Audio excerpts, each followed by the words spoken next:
हाँ तो मेरे प्यारे बच्चों, टेंशन में हो ना आप लोग कि भैया हम जुलाई आ गया, जुलाई ख़त्म हो गया, गर्मी की छुट्टी भी ख़त्म हो गई है।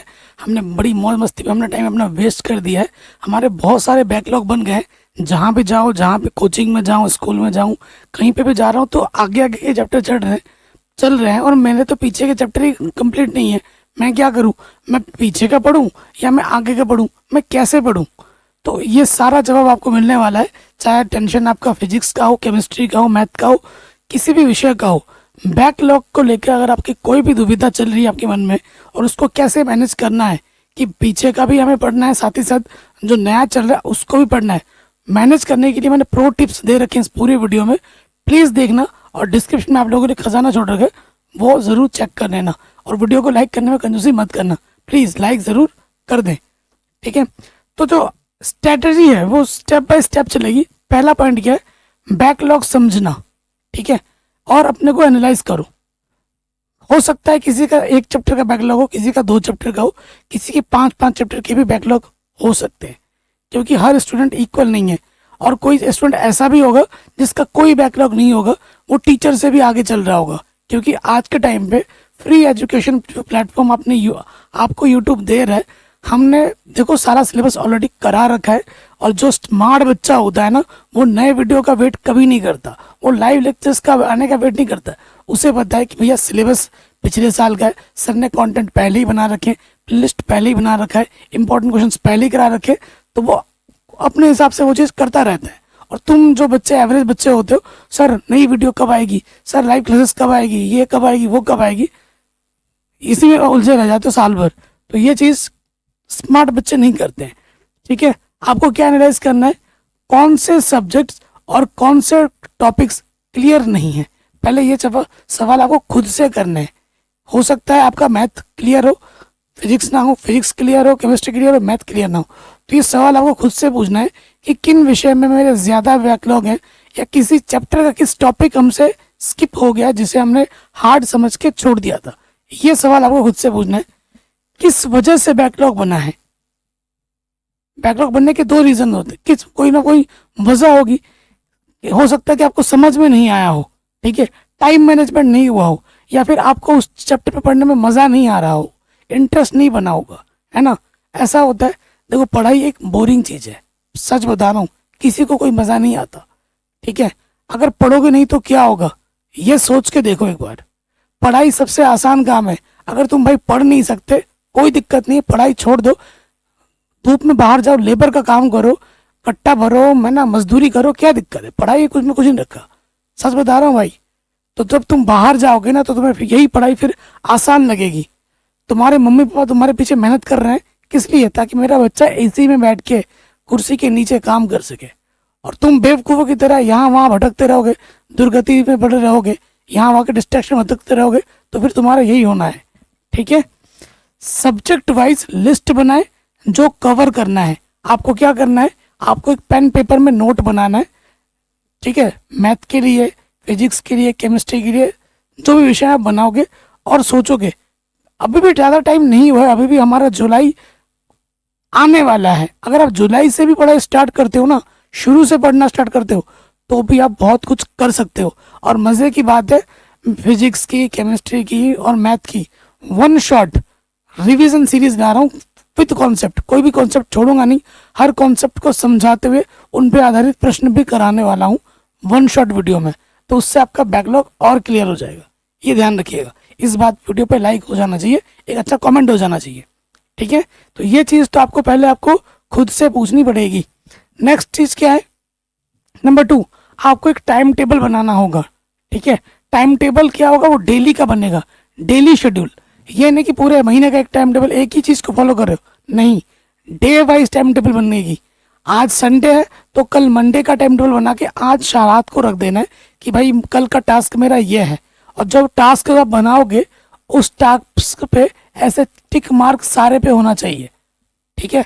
तो डेली का एक टाइम टेबल बनना चाहिए, क्योंकि हर बच्चा इंडिविजुअली अलग है। तो आप बोलोगे सर आप बना के दो, मैं कैसे बना के दे सकता हूँ? क्योंकि हर बच्चा का अलग अलग बैकलॉग होगा, अलग अलग चीज़ें होंगी। उस हिसाब से आपको खुद से पूछना है और उस हिसाब से आपको बैकलॉग के हिसाब से स्ट्रेटेजी बना के लिस्ट बनानी होगी।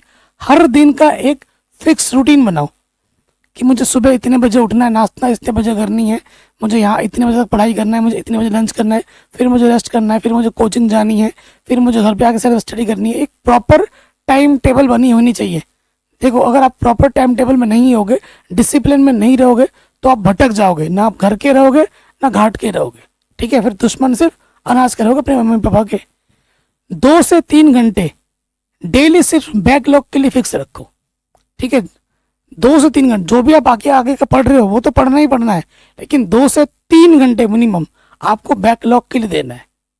ठीक है, 3 घंटे आपको बैकलॉग के लिए देना है, और 3 घंटे में आपको क्या करना है, 1.5 घंटा किसी और सब्जेक्ट को दे दिया और 1.5 घंटा किसी और सब्जेक्ट को दे दिया, और ये अल्टरनेट चलाते जाओ। ठीक है, मैथ को अगर आपको लग रहा है कि मेरे मैथ में ज़्यादा बैकलॉग है, तो आप मैथ को 1.5 की जगह 2 घंटा पढ़ लो, बाकी को 1 घंटा पढ़ लो। ऐसा स्ट्रेटजी बनाना है। उसके साथ साथ आपको इजी टॉपिक्स पहले कवर करने हैं। ठीक है, ये नहीं कि बैकलॉग है तो एकदम बड़ा जो टफ चैप्टर है उठा के बैठ गए, उसमें और ज़्यादा समय लग जाएगा, आपका जो मोटिवेशन है, कॉन्फिडेंस है, वो और गिर जाएगा। तो आपको क्या करना है, बैकलॉग जब स्टार्ट कर रहे हो तो स्टार्ट करो इजी टॉपिक, आसान चैप्टर से, तो थोड़ा आपको कॉन्फिडेंस मिले। ठीक है, इजी टॉपिक्स पहले कवर करो और मोटिवेशन उससे ज़्यादा आपको मिलेगा कि हाँ यार हो रहा है, हो जाएगा। ठीक है, उसके बाद एग्जाम्पल रूटीन आपको बनाना है। क्या करना है, 1 आवर डेली 1 घंटा फिजिक्स के न्यूमेरिकल की प्रैक्टिस कर लो, ये काम कर सकते हो। 1 घंटा केमिस्ट्री के कॉन्सेप्ट समझ लो एनसीईआरटी से पढ़ के। ठीक है, जो नेमिंग रिएक्शंस हैं, कुछ थियोरिटिकल चीज़ें हैं, कुछ न्यूमेरिकल्स है, ये 1 घंटा कर लो। और 1 घंटा आप इंग्लिश, मैथ, बायोलॉजी, इनमें से कोई सा एक सब्जेक्ट उठा के पढ़ लो। ठीक है, जिनमें आपका बैकलॉग है, वो आपके अकॉर्डिंग होगा, क्योंकि हर बच्चा इंडिविजुअली अलग है। वो आपको खुद से बात करके पता लगेगा कि मेरा कहाँ पर मुझे किस चीज़ पे ज़्यादा टाइम देना है। तो ये कुछ आपको एग्जांपल मैं दे रहा हूँ, आई होप आप समझ पा रहे होंगे। उसके बाद क्या करना है, रिसोर्सेज यूज़ करनी है कि भाई मुझे कहाँ से पढ़ना है। ठीक है, सबसे पहला जो बढ़िया रिसोर्स है आपका, वो है आपकी एनसीईआरटी। ठीक है, एनसीईआरटी पढ़िए, लेकिन मोस्टली 90% बच्चे एनसीईआरटी नहीं पढ़ते। कोई चलो एनसीईआरटी नहीं पढ़ रहे हो तो आपके पास क्या होगी, रेफरेंस बुक होगी एक अच्छी सी, है ना, एक रेफरेंस बुक होगी, उससे पढ़िए। ठीक है, रेफरेंस बुक। आज के टाइम में बेस्ट चीज़ क्या है, आज के टाइम में बेस्ट चीज़ आपका यूट्यूब है। यूट्यूब में आपको लेक्चर्स मिलेंगे 1 शॉट, आप वहाँ से पढ़िए। हमारे चैनल पे पूरा 1 शॉट लेक्चर्स बना पड़ा है, वहाँ से पढ़ सकते हैं। ठीक है, हमारे यूट्यूब चैनल्स होंगे बहुत, हमारा है, बाकी लोगों का भी है, जिसका भी आपको अच्छे समझ में आता है, जो वेल क्वालिफाइड टीचर्स हैं उन्हीं से पढ़िए। आज के टाइम में बहुत से छपरी यूट्यूबर्स हैं जिनको आता जाता कुछ नहीं है, वो रट रट के आके सिखा देते हैं, कहाँ से क्या आया कुछ पता नहीं। ठीक है, ऐसे टीचर से पढ़ना है। अगर आप 11th-12th में हो स्पेशली, तो जो सब्जेक्ट्स आप जिस चीज़ से पढ़ रहे हो उसने कम से कम उस विषय पे मास्टर्स किया हुआ हो, ये चीज़ का ध्यान आपको ज़रूर रखना है। ठीक है, अरे गरे किसी से भी मत पढ़ने जाना, उनका कॉन्सेप्ट तो ढीला है, वो आपको भी बर्बाद करके छोड़ देगा। ठीक है, ये ध्यान रखिएगा। डाउट, जो भी आप पढ़ रहे हैं, जो विषय पढ़ रहे हैं, अगर उनमें थोड़ा सा भी डाउट रह जाता है, उस डाउट को आप ज़रूर क्लियर करें। ये मत सोचो कि मैं ये डाउट एग्जाम से पहले क्लियर करूंगा, नहीं, वो डाउट कभी क्लियर नहीं होता है। डाउट ज़रूर क्लियर करें। डाउट क्लियर कर सकते हैं अपने दोस्त से, यूट्यूब चैनल से, ठीक है, जहाँ आप कोचिंग जाते हैं वहाँ से, अपने टीचर से। ठीक है, जब भी आप पढ़ने बैठे नोट्स ज़रूर बनाएं, और प्रीवियस ईयर्स पेपर, अभी आप प्रीवियस ईयर्स पेपर मत करो, इसके जगह पे आप क्या कर सकते हो, चैप्टर वाइज जो क्वेश्चन बैंक होता है वो पढ़ो, तो ये बेस्ट रहेगा। जैसे आप मैथ पढ़ रहे हो, मैथ का आपने हमसे 1 शॉट देख लिया, और 1 शॉट वीडियो जो हमारी होती है उनमें एनसीईआरटी और पीवाईक्यूज सारे होते हैं चैप्टर वाइज, तो वहाँ से हो जाएगा। और सेल्फ प्रैक्टिस के लिए आप क्वेश्चन बैंक आपके पास ज़रूर होंगे, नहीं होंगे तो आप हमारा टेलीग्राम चैनल ज्वाइन कर लीजिए, वहाँ आपको मिल जाएगा। ठीक है, वहाँ आपको मिल जाएगा सभी विषय के, तो वहाँ से देख के आप कर लीजिएगा प्रिंट आउट निकाल के। आगे बढ़ते हैं। नेक्स्ट, स्मार्ट रिवीजन टेक्निक को आपको अप्लाई करना है। ये क्या होता है, ठीक है, ये होता है प्रोमोडोरो मेथड, जिसमें क्या होता है 25 मिनट स्टडी, 5 मिनट ब्रेक। ठीक है, आप क्या कर रहे हो, 2-2 घंटे पढ़ रहे हो, और अगर लगातार 2-2 घंटे पढ़ोगे तो आपको थकान होगी। थकान ऐसे नहीं कि मैं कुल्हाड़ी मार के आया हूँ थकान हो रही है, थकान होगी मेंटल। थकान जो होती है वो यहाँ से आती है, ध्यान रखिए, क्योंकि आप एक ही जगह पे बैठे हो, तो आपको क्या करना है, 25 मिनट पढ़ लिया, 5 मिनट का ब्रेक ले लिया। ब्रेक लेने का मतलब है थोड़ा टहल लिया, पानी पी लिया, हो सका है तो अपने किसी दोस्त से 5 मिनट बात कर लिया, टाइमिंग लगाकर। ये नहीं कि दोस्त को फोन मिला दिया, 5 मिनट का 50 हो जा रहा है, पता ही नहीं लग रहा है। आप रील्स देखने में लग गए हो, 2 मिनट स्क्रॉल करते करते कब 20 मिनट हो गया, कब 1 घंटा हो गया, पता ही नहीं लग रहा है। तो इन सब डिस्ट्रैक्शन से बचना है। ओके। उसके बाद शॉर्ट नोट्स जरूर बनाओ। शॉर्ट नोट्स कैसे बनाओ, जैसे कोई भी चैप्टर आप पढ़ रहे हो, ठीक है, उस चैप्टर के जो जो डेफिनेशन है, जो चीज है, कोशिश करो कि एक एक लाइन में, दो दो लाइन में लिखो, और एक पेज में, 1 पेज में पूरा चैप्टर आ जाए आपका। इस तरीके से आपको शॉर्ट नोट्स बनाने हैं, और ये आपको एग्जाम तक हेल्प करेंगे। ठीक है। आप मैथ में मैथ फॉर्मूला शीट बना सकते हैं, फिजिक्स में बना सकते हैं, केमिस्ट्री में बना सकते हैं। माइंड मैप बनाओ। ठीक है। जैसे कि कोई चैप्टर है, चैप्टर नंबर अगर मैथ की मैं बात करूँ, रिलेशन एंड फंक्शन है, संबंध एवं फलन है, ठीक है, ये लिखा, और इसके जितने भी टॉपिक है, माइंड मैप वो खुद से बनाने की चेष्टा करो। सारे फॉर्मूले, ये होगा, ये इसका कनेक्शन इसके साथ होता होगा, ऐसा माइंड मैप बनाओ, तो उस एक पन्ने में पूरा रिवाइज हो जाता है। अगर वो भी नहीं बना पा रहे हो तो मैं हूँ, मैं बना दूंगा। ठीक है। माइंड मैप्स बनाओ, और फ्लैश कार्ड यूज करो। फ्लैश कार्ड्स क्या होते हैं, फ्लैश कार्ड्स को गोली मारो। आप क्या कर सकते हो, छोटे पॉकेट नोट्स बनाओ जो आपके इस पॉकेट में आ जाए। ठीक है। एक छोटा सा पन्ना बनाओ, 3-4 पन्ने का, एक पेज, छोटा छोटा करके लिखना। फॉर्मूला हो गया, कोई चीज आपको लगता है कि मैं बार बार भूल सकता हूँ, उसको अपने पॉकेट नोट्स में डालो। कहीं पे भी जा रहे हो, निकाल लिया, टाइम मिला थोड़ा देख लिया, क्योंकि जब चलते फिरते एक ही चीज हमारे दिमाग में बार बार हम देखेंगे तो वो ऑटोमेटिकली फिट हो जाती है। ठीक है। ये काम आप जरूर करो, तो आपको फायदा जरूर मिलेगा।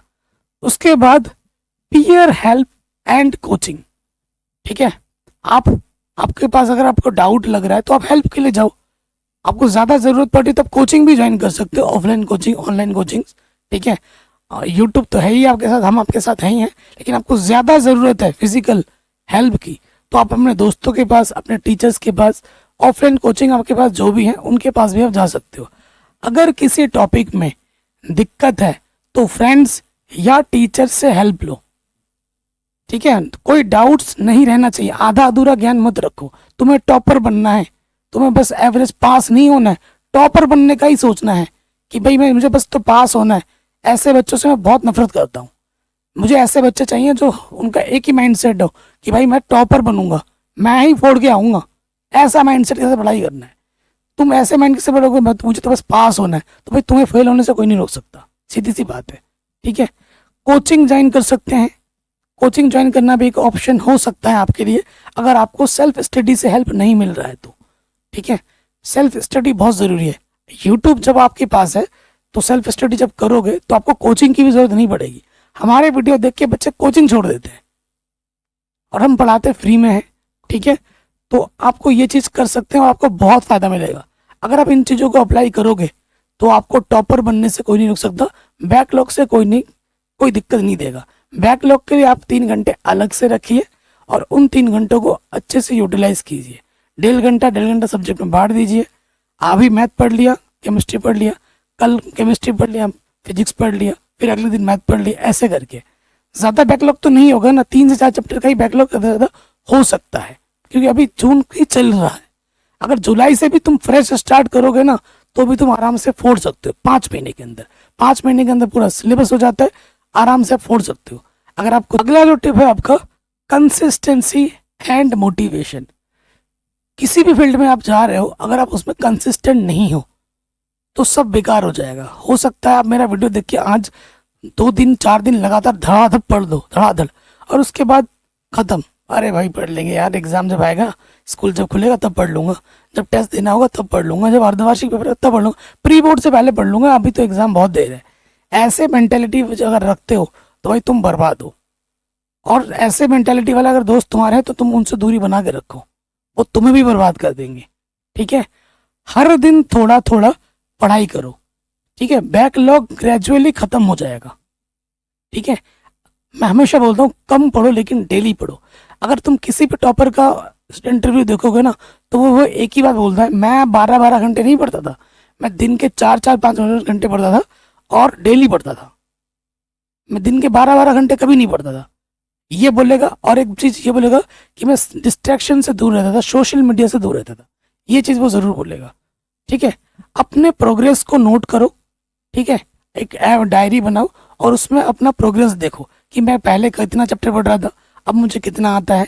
ठीक है, खुद से भी 2 मिनट बात करना बहुत ज़रूरी है, ये बहुत ज़रूरी है। ठीक है, अपना गोल जो है, ठीक है, उसको बना के रखो कि आज मुझे ये पढ़ना है, कल मुझे वो पढ़ना है, आज मुझे ये टेस्ट देना है, मुझे वो करना है। ये बहुत ज़रूरी है। एग्ज़ाम क्लियर करना, बेटर फ्यूचर को याद कर रखो कि भाई मुझे ये एग्ज़ाम क्लियर करना है, टॉपर बनना है। ठीक है, क्योंकि मेरा गोल ये है, मुझे आईआईटी में जाना है। कल मेरे को एक बच्चे ने मैसेज किया, कॉल किया एक्चुअली, बोला सर मेरा आईआईटी क्लियर है लेकिन मैं आईआईटी में जा नहीं पा रहा हूँ। क्यों?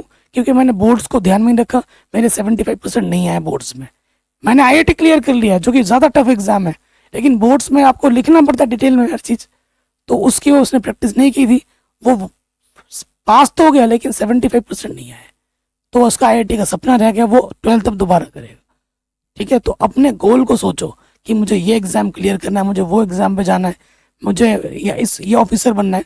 तो उसके लिए भाई कुछ क्राइटेरियाज होते हैं और वो क्राइटेरिया आपको इन एकेडमिक्स में अच्छे परफॉर्मेंस के बेस पर जज करता है। तो जो क्लास 12th है वो आपका करियर डिसाइडिंग है, ध्यान रखिएगा। A single sheet of paper can't decide your future, ये जो बकवास लाइन है ना, जो लोग बोलते हैं, ये बिल्कुल बेकार चीज़ है। पूरा का पूरा डिसाइड कर देता है एक शीट आपका। लाखों लोगों में इक्का दुक्का इंसान होते हैं जो कम पढ़े लिखे होंगे और बिजनेस करके आगे जाएंगे। लाखों लोगों में एक इंसान होता है। अब मुझे दिखा दो कितने इंसान हैं जो अनपढ़ हैं और बहुत ज़्यादा सक्सेसफुल है। आपके गांव में खुद देखो कितने अनपढ़ लोग हैं, सब दिहाड़ी मजदूरी करने जा रहे हैं, है कि नहीं?